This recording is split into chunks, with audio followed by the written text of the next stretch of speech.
Sometimes I received questions like, can we have several activation metrics, or can we have different activation metrics for different use cases, which makes sense. However, I would say my recommendation would be to start in a very simple way, uncovering that one core action that should be the same across all of your use cases. So for even horizontal products like Canva, it's probably connected to a file creation. File is a file, and it can be a presentation, it can be a document, it can be anything. And later on, you can niche it towards specific use cases. And it will inevitably become more complex as your product becomes more complex. So I wouldn't recommend, if you're just starting this adventure, creating 5 activation metrics for different personas, for different use cases. Create one, and then later on, you will define different sub versions of this activation metric if you need. Yeah, so I think that's a very good learning there. Thrivers all around the world, welcome back to Thrivecast. I'm your host, Guru Raj. And today we have an incredible guest to our podcast studio. It's an online studio, of course. We'll be doing some screen sharing. If you could use YouTube or Spotify to watch the video upload as well. Just to quickly introduce Kate, she is a growth advisor. I recently found her almost about 7 to 8 months back on Kyle Poyer's blog. It's called The Evolution of Miro's User Onboarding. You'll have the link in the show notes as well. And since then, I've been keeping tabs on her newsletter. And one after the other, I'm seeing really beautifully explained concept, which is where I fell in love with. She is a growth advisor. She has worked at Miro recently. I think she's completed about 1 year in the Growthmate podcast. Some of you who have subscribed to her newsletter, you might have guessed it right. She is Kate Syuma. Kate, you are a solopreneur now. I hear that you are a founder of Growthmates, and since 1.5 years or so, you've been working with dozens of leaders across the board.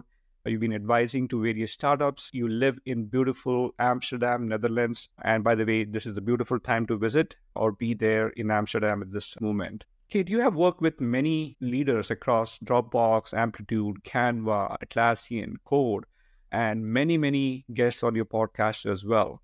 What I've found interesting in Kate and her newsletter is that she's brilliantly mixing 3 concepts together, which I struggle to mix it in my head, but she does it really well. A PLG, user experience, and leadership, all 3 together.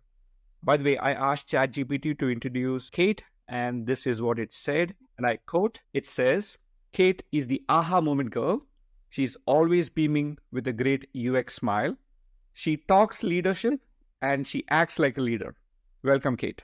How are you? Wow, Guru, for such a warm introduction, and thanks ChatGPT for so many kind words. Didn't expect that. I'm so happy to be on your show and flattered for everything you've mentioned, and it's my pleasure to continue delivering this content to the community. Excited about this conversation as well. ChatGPT also sent me a long, by the way, I'm using the Microsoft Copilot and ChatGPT side by side. I'm trying out things. In Copilot, it was able to recognize your LinkedIn profile. It went through a couple of your posts and it was able to summarize. But in ChatGPT, I could not get the same. I'm not sure what's happening there. It's very likely I might have to upgrade my prompts better. But Kate, for the users who don't know you much, could you explain a little bit of what you do, what is Growthmates, and how did you get into the world of, I think some people refer to it as the design for growth. So could you maybe introduce the audience on a little bit about your background? Absolutely. My pleasure. I think you've covered several things that I'm focused on right now. But before that, I spent over 6 years at Miro, where I started as a product designer when the company was at seed round, I think, just about 50 people. I was the employee number 63rd. And since that time, I grew with the company and passed several growth chapters through the hypergrowth, through Series A, B, and ended up at Series C, a unicorn, as a head of growth product design, and built the team of product, content designers, and also contributed to scaling the growth function, where I've been one of the first founding members, from one cross-functional team to the stream of 5 sub-streams, over 100 people over these 6 years. And during my whole career, I've been passionate about 2 things, actually. My education is in business and IT. However, my passion is in creating things, as you've seen probably. And I've been a product designer. I deeply cared about user experience. Then I started transition to the leadership role. I started diving deeper into psychology. And I started thinking, what is the combination of these things like user experience, psychology, and leadership? And I just found this product-led growth space a great combination. Also, like connected me to this business acumen, and this is where I spent my entire career, I think. And now I'm trying to help companies across the world to create both like amazing high quality user experience but with product-led growth strategies in place. So primarily right now, as I'm not hands-on anymore, I'm not a hands-on designer, I'm positioning myself as a growth advisor. However, I'm trying to leverage my experience in both product-led growth and user experience angle. And how I love explaining people that product-led growth is all about self-serve user experience. But if your product is not self-servable, there is no such a thing as a product-led growth. You cannot introduce that, you cannot leverage that pretty well. This is why, in order to create this self-servable user experience, you really need to care of the quality of intuitiveness of that experience. And this is what I'm trying to do. And Growthmates is like a side project, actually, that I started also in my time at Miro. It was first sort of a ritual, internal ritual, when we invited some well-known guests, well-known leaders from other companies just to talk to us internally. At some point, we turned it into the podcast, but then I started like working on that a bit more and took it with me when I left Miro after 6 years. And now I'm working on that, inviting amazing guests from all various companies like Amplitude, Adobe, Atlassian, Intercom, Coda, Canva, you name them, to talk about their approach to building growth teams, building high quality products, also building their careers in growth. And this is called Growthmates, and we are approaching our first Growthmates anniversary. Super. I think Kate going to go continue and learn from many of the experiences that you have from your Substack. So I've picked up a couple of screenshots on onboarding experiences, activation. So before we get started, could you maybe introduce a tad bit about what is activation and why is it important for SaaS companies? And maybe we'll start off with that, and then we'll go to specific cases around what is good activation, what's bad activation, what's any mistakes around it, and so on and so forth. Mm-hmm. So maybe let's start off with what is activation. Absolutely. So I would be like super short, and I think a lot of people probably are already familiar with this Reforge framework that explains activation. And basically, in my opinion, it's like you need to deliver the core value of your product, and your user has to experience the core value of the product and create a habit around using this core value of the product. So the activation framework shows exactly this path. So first, there is a setup moment. It's the moment when users got ready to experience the value of the product. The second phase is aha moment. It's the first moment when they experience the core value of the product for the first time. Let's say if we are talking about some product like Notion, probably like creating a document and sharing it with someone because it's a collaborative tool for documentation, let's say, and note-taking. And the third phase is habit moment. It's when the user is experiencing this core value repeatedly and like several times and creates a habit around using the product. So the whole thing is activation, and we have these 3 core phases of that. And why it's important, I think the actual definition speaks for itself. We are creating the products to deliver some value, so we need to make sure that users uncovered that value and adopted that value and created a repeating habitual use of the product. If we are not doing that, it's kind of questionable why we are actually building the product, why we are trying to leverage some goals like monetization, because if we don't have this covered yet, we cannot actually drive the monetization if users haven't even experienced the basic core value for the first time. So I think what you're saying is let the users experience the core value by themselves, mostly on a self-serve basis. And if they like the product, they're going to go use it more. Getting to like the product is essentially what you're saying is do that setup, try it out and showcase the value of the product so that they can engage and you can then monetize better. Is that how we can quickly understand it? Yeah, we can understand it like that. And we also have data in the industry and benchmarks that show us that activation has like very deep connection with retention rates and even monetization. So for example, in general, like if we take B2B, for example, activated users have 4 to 5 times bigger conversion rate to paid. And this is quite logical, right? So if they experience the value, they uncover the benefits of the product, maybe they impact several use cases and they are more likely to convert. So definitely there is a connection here. And what I also like to share as an example, I think a lot of times people uncover a lot of problems in monetization and they want to drive the revenue in a very direct way. Like, let's change the pricing, let's change our pricing page or like our upgrade flows. But the root cause of these problems are quite often can be found in onboarding experience. So we don't have the problem with pricing or like people don't understand different plans. Of course, there are always some optimizations there, but the deepest cause of these issues is like happening way earlier in the journey. And I love bringing that as an example of importance, why we need to focus on user onboarding, because everybody wants to drive ARR and profitability and revenue is like a big thing these days. But for some reasons, people are trying to solve this problem like in a very direct way. Let's just do something that immediately and not thinking about user onboarding as an essential phase of that. Yeah, I think you put it well. I think if you want retention or engagement to be better, fix your activation. And activation is, you use the word root. It's the root of your retention. It's the root of your monetization. Super. With that, maybe with that as the basis, why don't we go to a screen sharing and then we will check on and learn from some of the blog posts that you have posted around various use cases on how other companies do activation. So let's do that. So let me share my screen. Okay. Hopefully you're able to see my screen there. Super. I think maybe while we jump into it, and by the way, we will have your industry report as part of the show notes as well. The first thing that you mentioned, which caught my attention from your industry report, is that most users drop off during activation. Typically, they drop off soon after the sign up. Could you tell a little bit about this? Absolutely. So I think first we can just like imagine a typical example of path to activation or like the whole path that I just explained, like setup moment, aha moment, and habit moment.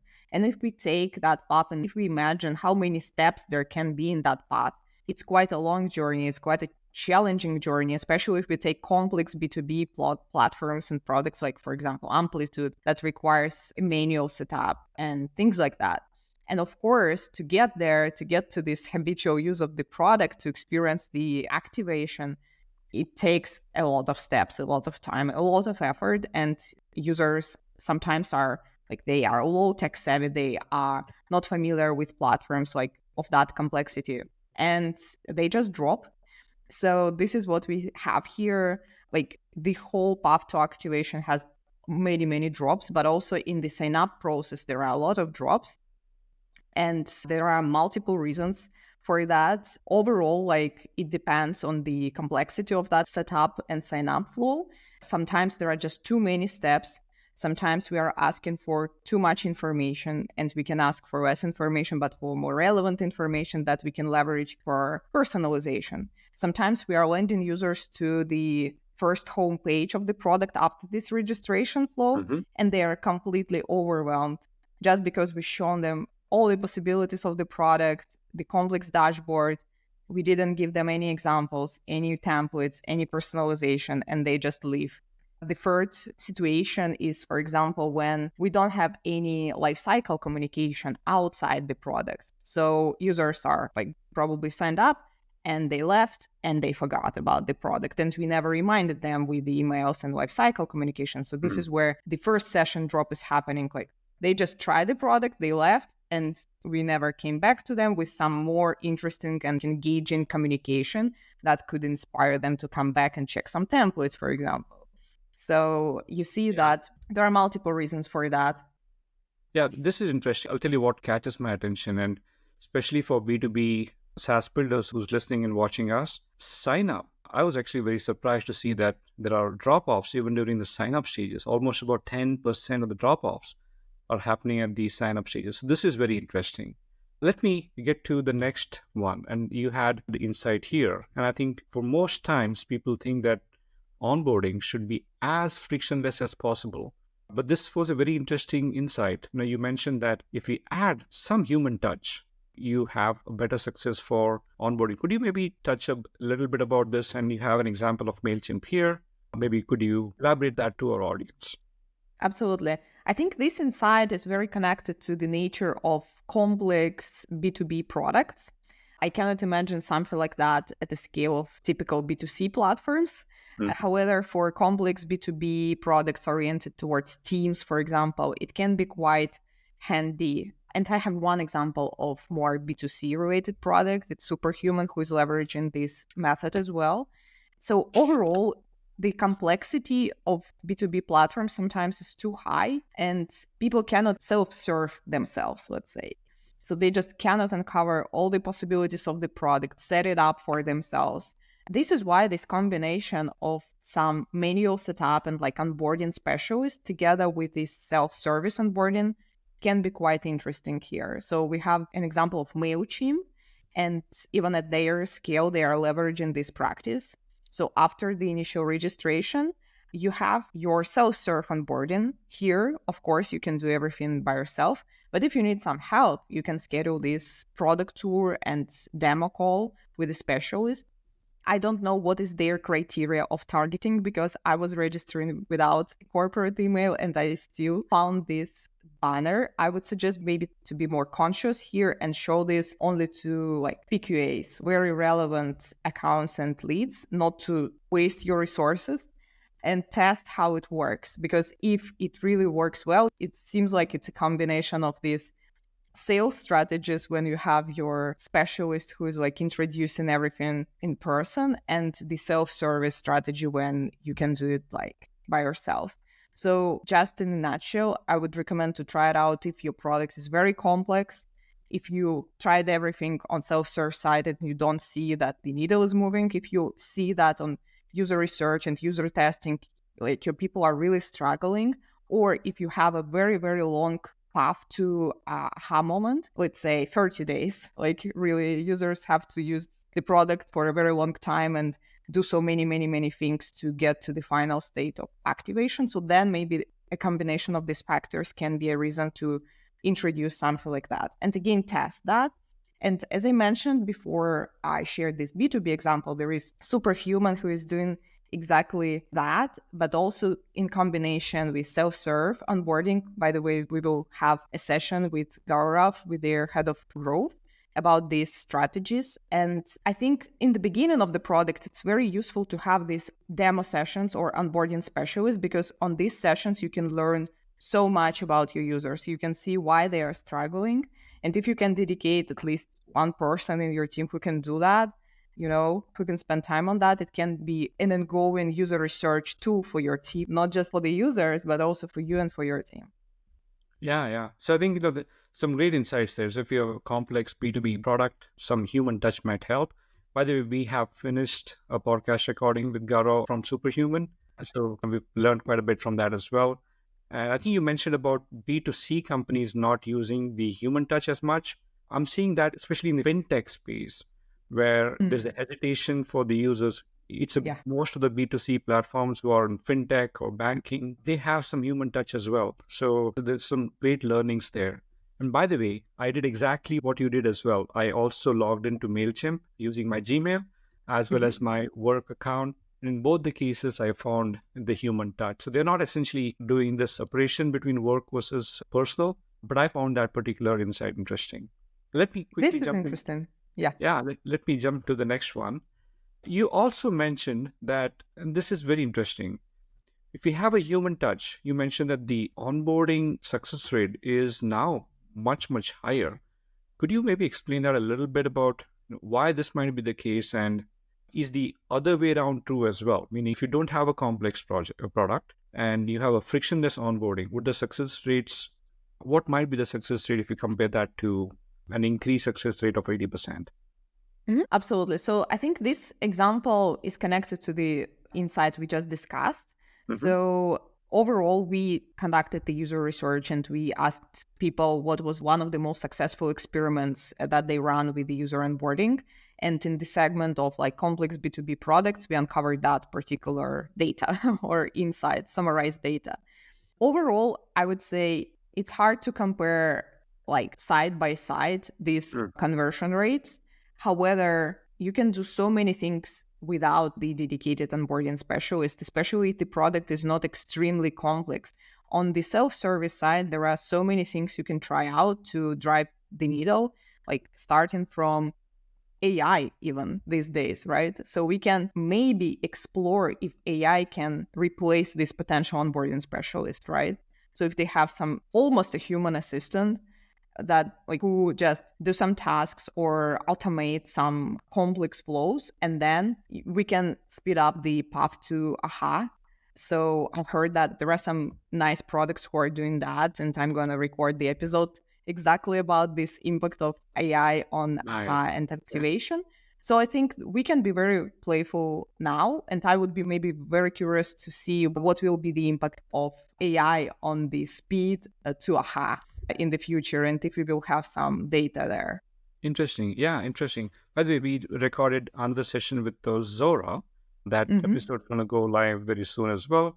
And they experimented with not so much as dedicated onboarding, because most of the trials were sales-led or essentially the Tiger team-led. So there was always a dedicated person for that. What they experimented with is some videos, how to guide on specific use cases. And they found it that click-through rates on that is higher. And if we don't have that, the success rate dips. But if we have that, the success rate increases. Wow, this is very interesting.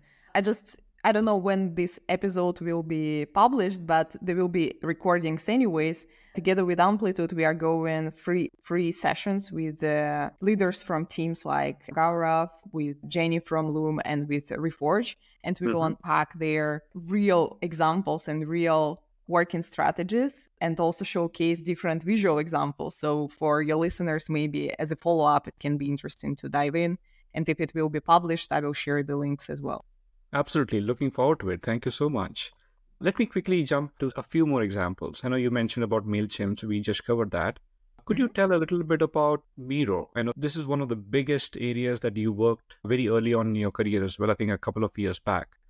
And I read Kyle Poe's article and the way that you guys experimented at Miro. So could you tell a little bit about this particular screenshot that you had, wherein you had just over the mouse cursor, you were able to bring together the right-hand side board.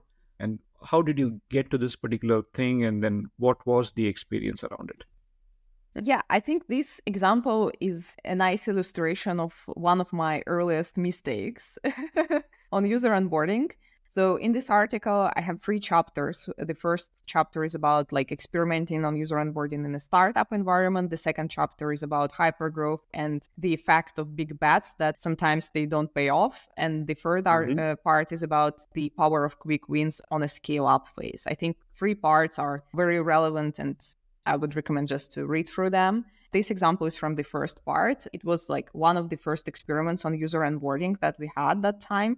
We didn't have a lot of best practices in the self-serve environment. It was almost 7 years ago or 6 years when it was shipped. And I was a product designer that time. And I had a lot of user experience focused ideas when I was thinking about the execution of some hypotheses. And it was sometimes hard to match them with the business goals or the risks for the business. So this was exactly this experiment. Basically, what we did that time, we designed like a very nice onboarding flow, like sign up flow, where alongside the questions, we shown these visual examples of the product itself, which sounds logical. You need to show value to your users to drive the conversion on each step. However, the interactions on that side were quite distracting. So when users were trying to, let's say, walk along the flow, we've seen that they were interacting with the sticky notes and got distracted. And because of that, we had a drop on each single step of the sign-up flow. And the cumulative effect of that experiment was negative, because if you have a drop let's say on the invitation page, on the template selection page, on the setup page, it's like overall a huge drop happened in comparison with the original solution. So unfortunately, we had to redesign that and remove these nice visuals and interactive motion experience. However, later on, the team also introduced it back in a different manner when it was less interactive and less distraction happened here, but still showing the value in some format. And another probably UX or behavioral principle to put here is the interaction cost. We need to reduce the interaction cost on each single step of the flow to make sure that users get to the actual end result and the goal. And here there was unnecessary interaction. So this interaction with the sticky notes wasn't necessary here. We can bring it a bit later. When users signed up successfully, we can show how to learn and play in a way with the sticky notes. But here it was unnecessary. And this is why I think it was a wise decision that time to just remove all of that, make the flow very clean, focused on actual questions, and just put everything in the center of the screen, white background, progressive disclosure of these questions one by one, and make it focused on these actual questions, removing all distractions, and then you will see the increase on your sign-up flows, conversion rate. Yeah, that's a great insight. So it looks like too much of a beautiful UX can be distracting, and they might probably focus on the right side of the visual distraction rather than getting the activation. That's a great insight. So let's quickly jump to Canva. And I think you mentioned quite a bit about Canva, on how Canva built the interaction screen. They had a lot of visuals in this. Do you want to touch a little bit about how the experience was with Canva and how they have progressed it now? Sure. I think when I mentioned this example and what I mentioned before, it's like learn by doing or learn by playing method. So Canva is a horizontal product. They have a lot of use cases. They are targeting a lot of different personas. And they also need to uncover some sort of scalable way to onboard their users and make it personal and introduce some personalization. And what I liked when I tried out their recent flow is this selection of different demo presentations that walk you through different use cases and core features in the product. And they have different slides. And overall, the whole presentation is called Your First Week in Canva, where they explain you some features and then they give you some area to play with them in a safe environment. So you will not break anything here. They are not asking you to create the actual presentation with that file. It's just for you to understand all the capabilities in a playful manner and learn and play right here. And what is interesting that on the last slide, they also introduce some sort of investment loops or growth loops. So after you finish the first presentation, they show you that there is a gallery of all learn and play templates where you can go and uncover new use cases. So they are thinking about the activation to other use cases very early on. Sometimes we are waiting while our users will activate in the first use case, and after several months we can introduce another use case, and they are doing that very early. I think we should do that early because we don't know sometimes users what they are selecting in the actual sign up flow is not very reliable information. Sometimes they are in a hurry and they are not thinking what they are clicking. This is why I think it's super helpful to show them the whole like gallery of templates, gallery of use cases, show them all the things you have even on your website, right? So, and then along the way and making it very consistent. So how we name these use cases, how we show these use cases should be consistent from the website till the first session and moving forward. So Canva is a good example of that practice. So I think, there's a market difference between how Miro and Canva took an approach on onboarding. Miro essentially asked one question at a time, had a very focused, hey, this is what you want to do, go try this out. Canva, on the other hand, showed a lot of these templates so you can go try and learn various things. Very interesting. I think even Airtable is doing very similar to Miro. They're asking one question at a time, looking at what the specific intent is and showcasing some of that. So this template approach, I found it very interesting with Canva. So that's why I thought I'd bring this up here. Quickly jumping on to Intercom. So Kate, you mentioned about a checklist or an onboarding hub that Intercom uses. Could you maybe describe a little bit of what is an onboarding hub and why did you like Intercom's approach to the onboarding hub? Yeah, I think overall Intercom is on their way to building the onboarding hub or something similar to that. but they have different types of onboarding materials. So this is what I really like. It's important when your product has a lot of sub products or multiple use cases or very complex setup for each of the products. So you cannot just create a simple presentation about that or a simple checklist about all of that. And you need to organize that information in some way. And sometimes like these products, like complex products, they are trying to uncover a simple solution for that, but this simple solution just doesn't exist. So we really need to think of different types of information. Sometimes we need to think of articles, videos, checklists, demo sessions, and combine them in a very easy to navigate environment. And then you have this onboarding hub where your users can go later on after the first session, after the third or second session. They can invite their team to that space. They can find some information there. And then they can choose what type of onboarding information is most suitable for them. Do they want to read an article? Do they want to watch a video? You can give them all these options, and they, not all of them, but most important and relevant options. And they can choose, because all people have different mental models and different learning styles. And we cannot just hit all of them with one shot and one solution. Yeah. So I think you mentioned a couple of things there. Maybe just for our listeners, a little bit of that. So if you have multiple use cases like what Intercom has, in fact, Intercom has multiple products. Each product might need to be set up independently. And each, I'm guessing, Kate, what you mentioned by that is each product has its own activation flow. Each use case has its own activation flow. So instead of you asking them, hey, do you want to do set up help desk or do you want to set up AI chatbot? You bring them to an onboarding hub and let the user navigate through that. Is that what you mean by an onboarding hub, wherein after the sign up, you get the user to the hub and let them navigate through that? Is that what you mean by that? Yeah, and they can also easily navigate themselves. So if you design this hub well, there is a certain navigation, search, and everything here. They can use it as a tool afterwards, because these complex products, they require a lot of actions, a lot of setup, a lot of interaction to adopt these products. This is why I imagine in products like that, the users interact with this onboarding hub for several weeks and maybe even longer, and then they can share it with their teammates and ask them for help with this activating certain use cases. So it's more for products that require continuous onboarding and like very long-term onboarding. I think many products and mostly all of them require continuous onboarding. So it's not the first session.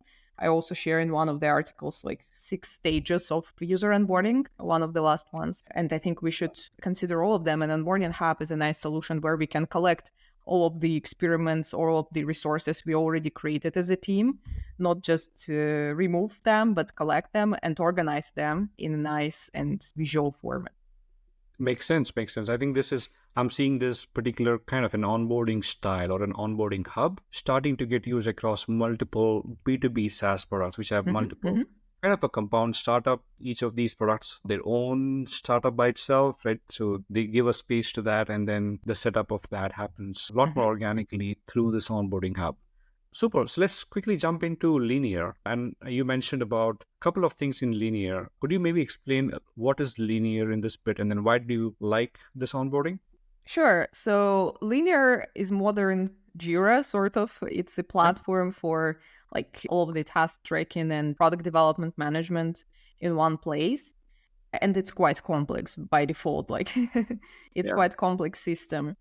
I like linear for their attention to UX details and the intuitive experience. So instead of building additional tooltips, all of this explanation and hacking the growth loops, they are trying to build a very good product, a very intuitive experience that is a fundamental principle for self-service strategy. And I do believe that we need to think of fundamentals first. And if they are designed very well, we will not need additional tooltips and banners and pop-ups in our product. So here, I don't know, this example is probably not about the onboarding. It's more about interesting limitations in their free plan and how they explain them in a very clear way without extra visuals, animations. Everything is clear here. And if you see these limitations consistently across your workflow in the product several times, you would consider to upgrade at certain moment. And as for onboarding, they are using a very simple checklist format that is also very intuitive, and the checklist, that every task in their checklist is connected to a real task you would have to do to use this platform. So it's learn by doing in a way that it's not learn and play environment. It's more like just try it out on one of the projects right now. Yeah. And they explain contextually how to do every single step. So how to create the first issue, how to organize these issues, and things like that in a very intuitive and very organic way. So if we imagine the product without extra pop-ups, third-party onboarding components, just the product itself, they are trying to onboard their users through this organic way, like just use the product. We build all of this clear and intuitive experience for you, so you can just actually start using, and you will uncover everything by yourself, and hopefully you will get activated. So I think this is very beautiful. Yeah, I think well said on that. So I think I've also seen many products where they have this free plan kind of a thing, either on the bottom left or on the top right. But when you click on them, you go directly to various plans. Linear has made it extremely intuitive. And you're absolutely right on showcasing the limits is, especially if you go from free plan to various paid plans, becomes a very important messaging why they should upgrade, essentially the pricing escalator. Super. I think let's quickly jump into a couple of mistakes. And I've taken about maybe 2 or 3 mistakes that you have mentioned on your blog post. The first one I want to touch upon is not really the mistake number 1, but mistake number 2 that you have on your blog post, which is the teams are not understanding the value of the growth teams in general, and activation is not becoming guardrail. So could you tell a little bit about why growth is a complex system, and why should this mistake, or how should they avoid this mistake? Absolutely. So I think, like, in general, people who are getting familiar with growth, they know that growth consists of different steps of the funnel. And it's not just a system. I think now it's an ecosystem. We have all the steps of the growth funnel, from acquisition, activation, engagement, retention, like that form retention, and then monetization, and then expansion, and growth loops that connect all of them, or growth loops within these steps of the funnel. Then we have a community as a piece of the growth ecosystem. So we have so many things that are interconnected. Mm-hmm. And I think even when we start introducing, let's say, product-led growth as a model, we need to think of that as an ecosystem, not as just one step of that. Let's think of acquisition only. Let's think of activation only. So if we take activation as an example and why it's connected to, let's say, acquisition and monetization. So I already gave an example how it's connected to monetization, and that we have the benchmarks of like higher conversion rate. It's also connected to retention, because if we use personalization as a strategy, it helps us in activation, and it helps in the further retention framework as well. Also, I love taking activation as an example in retention when we are thinking about new features, let's say. A lot of teams are still building beautiful features. They are launching these features. However, they are not thinking of activation of these new features. Let's imagine another product just created a new way of introducing something with AI.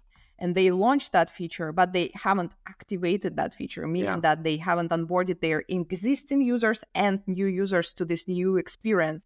And the same strategies, or very similar strategies to user onboarding, can be applied for activation of new features. And when we are doing all of that consistent, we are leveraging and increasing the adoption of these features, meaning that we are also increasing the retention or monetization if these features are paid. So it's very connected. And connection of acquisition and activation is happening a bit earlier. And here there is an example that if acquisition and activation teams, let's say, are not aligned on their key result or their goal of who they are actually activating or acquiring, the result can be very disappointing. Because let's say acquisition team is attracting these particular leads or profiles, and they are not relevant to the activation team, or they are not enough relevant for the actual product, meaning that acquisition team is focused on the wrong ICPs, or not enough clear. They don't have even enough clear information to target for the right ICPs. This is why activation team need to think about what are the criteria of selection these people, what questions we need to ask them in our sign-up flow, what is their type of business, what is their team size, what is their role, what is the industry, maybe something else. Maybe we need to ask them about their experience with certain tools or methodologies. Are they familiar with development tools or things like that? So then acquisition team can leverage all of that profiling information to attract more relevant ICPs. And usually at scale, it happens if they have a shared key result. So for example, they all are focused on the number of activated corporate customers, let's say. And then the acquisition team is focused on acquiring corporate users, and then activation team is focused on activating the corporate users. But if these corporate users, let's say, doesn't exist as a shared key result in their thinking, then they will be trying to optimize different goals, and activation team will not achieve their goals if they got not enough quality leads. So this is an example. Even in my own learnings around it, more often than not, feature teams will go build features and throw it out there, and they don't get any usage of that because nobody knows about the existence of those features. And as you rightly said, those features have not been accurately activated. I think in the sales-led world, there would be either a customer success or the salesperson will educate the customer about this particular use case, help them in activation. But in the self-serve world, it's more important to have each features pretty much get activated by its own. Which brings me to an incorrect activation metric. I like the way you said it. It's all connected. The moment you manage your activations well, you'll have monetization and retention well. So could you maybe tell a little bit about why do you think activation metrics or many SaaS companies are having an incorrect activation metric? What do you mean by that? And could you give some examples on that? And this could be our last one as part of the mistakes there is. Sure. I will try to be short because it's probably the question for the entire podcast episode. So first principle is like sometimes people are just not aware how to design the activation metric, and they are trying to just assume what it might be. And this is why it might be not correct when they start doing it properly. So how most of the companies are doing that is like designing it backward from retention, meaning that you first define the habit moment, then you uncover the aha moment that leads to habit, and then you uncover the setup, etc. For that, you need to do a qualitative and quantitative studies. So like regression analysis and maybe diary studies from the qualitative research side to complement all of these insights. And it's quite heavy. I would say sometimes it requires a full quarter to gather all of this data, understand, but it's worth it because it builds a foundation for your team for the further years. And later on, you will always be able to redesign that metric if you need. I think iteration on that metric, like on a regular basis, also is very good practice, especially if you're just establishing it. And also, I think starting it in a simple way. Sometimes I received questions like, can we have several activation metrics, or can we have different activation metrics for different use cases, which makes sense.